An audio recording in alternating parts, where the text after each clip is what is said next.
우리가 살고 있는 이 일리노이를 한번 조사해 봤습니다. 약 한 2,700만 명의 서로 다른 민족, 서로 다른 언어, 종교와 문화 속에서 조화를 이루며 삶을 엮어가고 있더군요. 그리고 또 목사이다 보니까 관심 있는 것은 교회였습니다. 6,000개의 교회가 있고 그 중에 700~800개의 유대교 회당이 있었습니다. 이 바쁜 도시에서 우리는 왜 살아가고 무엇을 위해 존재하는가, 이제 이 계절에 한번 생각해 보아야 되지 않을까 싶습니다. 또한 수도 없이 불어닥치는 삶의 고난과 도전 속에서 나의 믿음은 자라나고 있는가? 특별히 우리는 한미교회, 우리가 다니는 이 교회에서 그리스도의 향기를 전하고 있는가? 베드로서를 나누면서 우리의 믿음을 한번 들여다보는 계절이 되었으면 좋겠습니다. 먼저 베드로전서는 베드로가 쓴 편지입니다. 누구에게 편지를 썼는가 중요합니다. 그래서 1절을 다시 한번 보도록 하겠습니다. 본도, 갈라디아, 갑바도기아, 아시아와 바두니아라고 하는 것은 지금 우리는 튀르기예라고 부르지만 우리의 귀에 익숙한 터키의 지명의 이름입니다. 그 지명에 흩어진 나그네라고 했습니다. 자, 먼저 흩어진 나그네, 사방에 흩어졌다라고 하는 첫째 의미가 있겠죠. 또 하나의 의미가 있습니다. 나그네가 많아졌다라고 하는 당시의 표현일 수도 있습니다. 자, 그렇다면 나그네가 흩어졌고 나그네가 많아졌다. 이제 우리는 나그네의 의미를 쫓아가 봐야 되겠죠. 나그네라는 단어를 들으면 여러분은 무엇이 떠오르십니까? 인생은 옛날 사람. 성경에서 말하는 나그네는 원어를 보니까 케르키즘이라고 썼습니다. 무엇인가 하면 선택받은 사람, 택하심을 받은 사람이다. 즉 우리는 이것을 그리스도인이라 해석합니다. 베드로전서가 60년에 쓰여졌습니다. 안디옥 교회가 바울과 바나바를 선교사로 파송한 지가 45년입니다. 그러니까 불과 15년 만에 이 터키 전 지역, 터키 땅 전체가 예수 믿는 사람으로 채워졌다라고 하는 것입니다. 그 말에 먼저 우리가 도전을 받았으면 좋겠습니다. 우리도 꿈을 꾸십시다. 이곳에 그리스도인으로 성도로 사는 우리가 우리를 통해서 이미 60년 된 우리 교회를 통하여서 복음을 아는 사람들이, 택함받은 나그네들이, 그리스도인들이 많아질 수 있도록 이 베드로전서를 통하여서 꿈을 꿀 수 있는 예배자 되실 수 있기를 주님의 이름으로 축원하여 드립니다. 그래서 하나님이 우리를 선택하셨습니다. 2절 보겠습니다. 하나님 아버지의 미리 아심을 따라, 쉽게 번역하면 하나님이 나를 찾으셨다, 하나님이 나를 발견하셨다라는 겁니다. 자, 여기에 깊은 교리가 있습니다. 하나님은 나를 발견하셨고, 그리고 하나님이 발견하신 나를 거룩하게 하셨고, 그리고 예수 그리스도의 핏부림이 바로 하나님이 나를 이끌어 가셨다라고 하는 겁니다. 삼위일체요. 여러분, 이 믿음을 가지고 계십니까? 베드로 교회, 베드로 사도에 통하여서 복음이 나누어지는 곳에 아주 기본적인 교리가 세워지고 있습니다. 하나님이 나를 발견하셨고, 발견하신 나를 성령이 거룩하게 하시고, 그리고 예수 그리스도의 핏부림으로 우리는 이 땅을 살아가는 그리스도인 성도로 세워지고 있다라고 하는 것입니다. 이것이 바로 기초입니다. 내가 택함받았다는 것, 성도로서 굉장히 중요한 것입니다. 기독교의 기본 교리입니다. 그렇게 성령이 나를 거룩하게 하시고 내 안에 예수 그리스도의 보혈이 있다라고 하는 이 기본적인 진리 흔들리지 마시고 꼭 간직하며 기억하실 수 있기를 바랍니다. 자, 다시 나그네로 돌아가겠습니다. 나그네, 우리말의 의미는 나그네 그러면 정처 없이 떠돌아다닌다, 돌아갈 곳이 없다라고 하는 의미일 수 있습니다. 하지만 성경의 나그네는 돌아갈 곳이 분명히 있는 사람들입니다. 다만 이 땅이 끝이 아니고 돌아갈 곳이 있고, 돌아갈 그곳에 하나님께서 정말 주시고자 하시는 그것을 주시는 곳, 바로 그것을 알고 나아가는 사람이 바로 나그네입니다. 그래서 택함받은 나그네. 그러면 우리는 그 택함받은 나그네로서, 그리스도인으로서, 성도로서 어떻게 살아가고 있는가? 6절에 보니까 당시 그리스도인이나 우리나 이렇습니다. 너희가 여러 가지 시험으로 말미암아, 우리에게 여러 가지 어려움, 여러 가지 시련거리가 있습니다. 우리의 삶에는 많은 시련이 있고 그 시련들 때문에 우리는 근심하며 염려하며 살아갈 수밖에 없다라는 것입니다. 그 사람이 성도이든 아니든. 그런데 시험당한 성도들에게 베드로는 이렇게 위로합니다. 잠깐 근심하게 된다라는 겁니다. 정말 그럴까요? 본래 힘든 시간은 길게 느껴지기 마련 아닙니까? 성경은 분명하게 선포합니다. 근심은 잠깐이다. 그 말 속에는 누구나 근심할 수 있고, 누구나 낙심할 수 있고, 누구나 어려운 일 앞에 마음이 무너질 수 있지만, 사랑하는 성도 여러분, 내가 누구인가? 하나님의 발견한 나, 택함받은 나그네 그리스도인은 우리가 믿어야 할 것은, 나에게 주어진 이 근심은 잠깐이다라는 것입니다. 이것이 성도가 지녀야 할 믿음입니다. 이 믿음으로 근심을 이겨낼 수 있는 우리 한미교회 예배자 되실 수 있기를 축원하여 드립니다. 내가 가지고 있는 어려움은 상상할 수 없는 어려움이다. 누가 이 상황을 알 수 있겠느냐? 이 지긋지긋한 아픔을 누가 이해할 수 있겠느냐? 맞습니다. 지금 내가 겪는 아픔 생각보다 길 수 있습니다.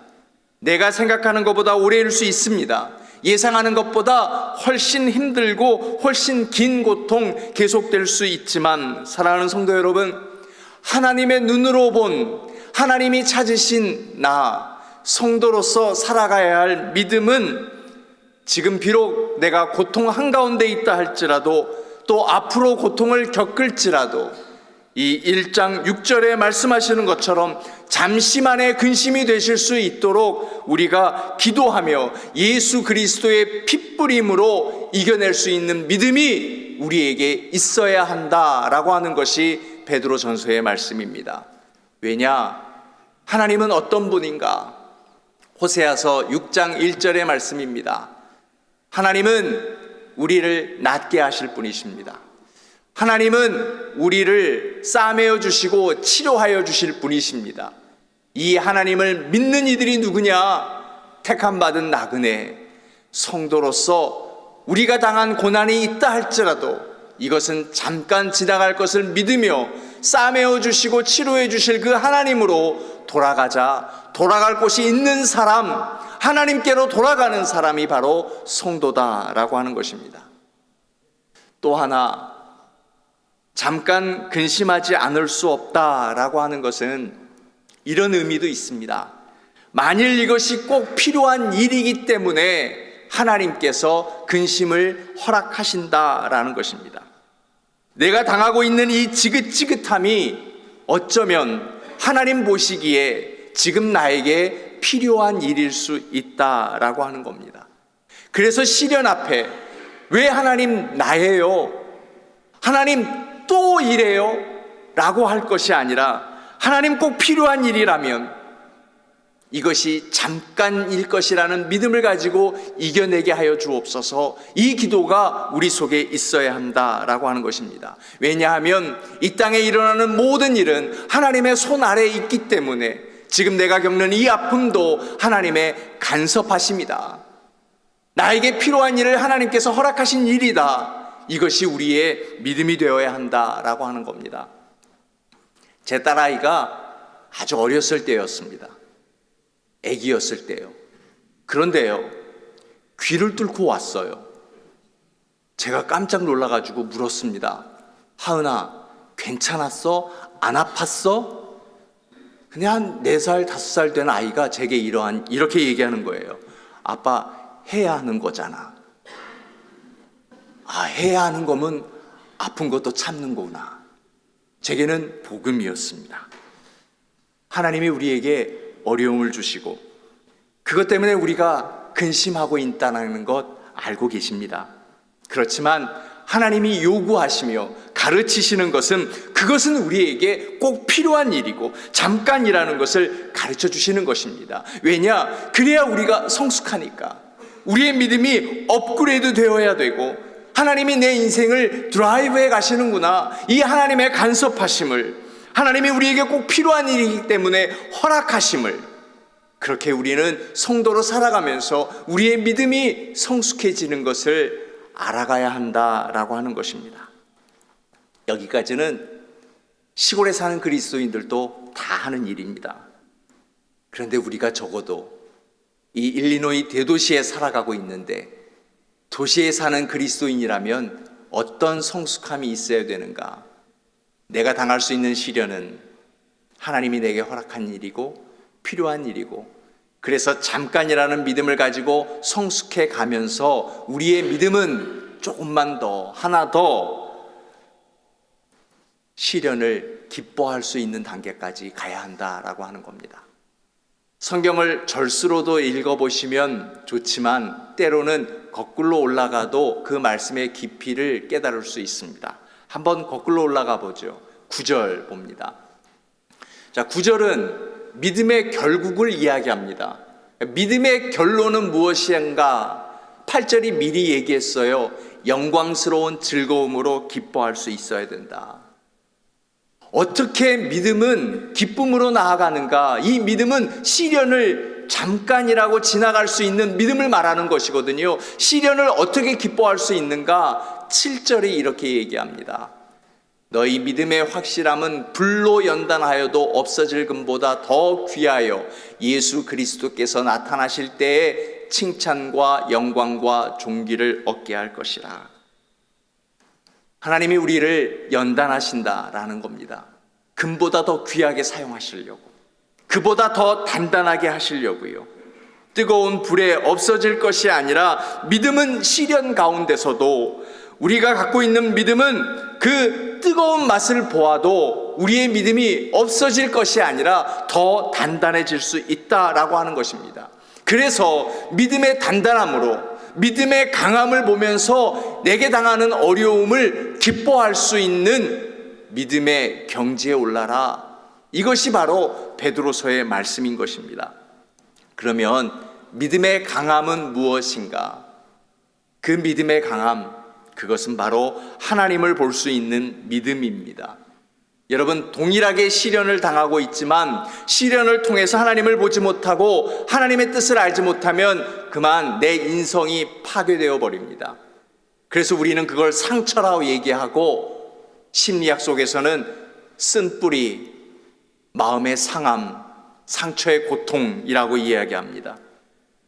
그래서 목회하다 보면 꼭 이렇습니다. 이렇게 얘기한 분이 있습니다. 어려운 일을 당할 때 에이, 비싼 수업료 냈다. 또 어떤 분은 이렇게 얘기합니다. 교회 다니면서도 액땜했다, 퉁치자. 아닙니다. 우리는 어려움을, 하나님을 볼 수 있는, 믿음의 시련을 기쁨으로 이길 수 있는 그 자리까지, 그렇게 언어의 변화까지 나아갈 수 있어야 합니다. 사랑하는 여러분, 어려움을 통해서, 시련을 통해서 꼭 하나님을 볼 수 있고 하나님을 아실 수 있는 성숙된 믿음이 되실 수 있는 한미교회 되실 수 있기를 주님의 이름으로 축원하여 드립니다. 잠깐만 욥 이야기 할게요. 욥이 겪었던 시련을 세 가지로 한번 정리해 보았습니다. 첫째는 뭐냐면 가졌다가 없어지는 시련이에요. 욥은 없는 것 없었습니다. 다 가지고 있었어요. 그런데 가지고 있다가 다 잃어버리면 그것이 얼마나 큰 괴로움이에요. 편했다가 불편해지는 것, 가졌다가 없어지는 것.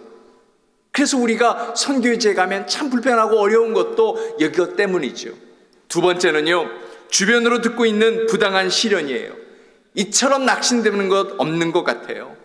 내가 잘못한 것 없는데, 정말 믿음 생활 잘하면서 살아갔는데 옆에 친구가 너가 잘못한 거야, 너가 못난 거야, 이렇게 우리를 핍박하고 고난하게 되면, 위로받지 못하면, 격려받지 못하면 가뜩이나 낙심되는데 어려움을 이기지 못하고 무너져 버리게 되는 것 같아요. 세 번째는요, 이쯤 되면 하나님이 보여야 되는데 하나님이 보이지가 않아요. 확 하나님이 나타나셔서 위로해 주고 도와주셔야 되는데 내가 너와 함께 있을게, 두려워하지 말라, 이 음성이 들리면 좋겠는데 들리지 않아요. 보이지 않아요. 왜 하나님이 나를 간섭하지 않으실까? 욥은 이 시련을 겪어가고 있었어요. 당시의 성도로 욥은 그 삶을 살아가면서 이 시련을 이겨나가고 있는데, 욥기 42장에 그가 어떻게 극복해 나가는가를 하나씩 설명하는데 42장 4절입니다.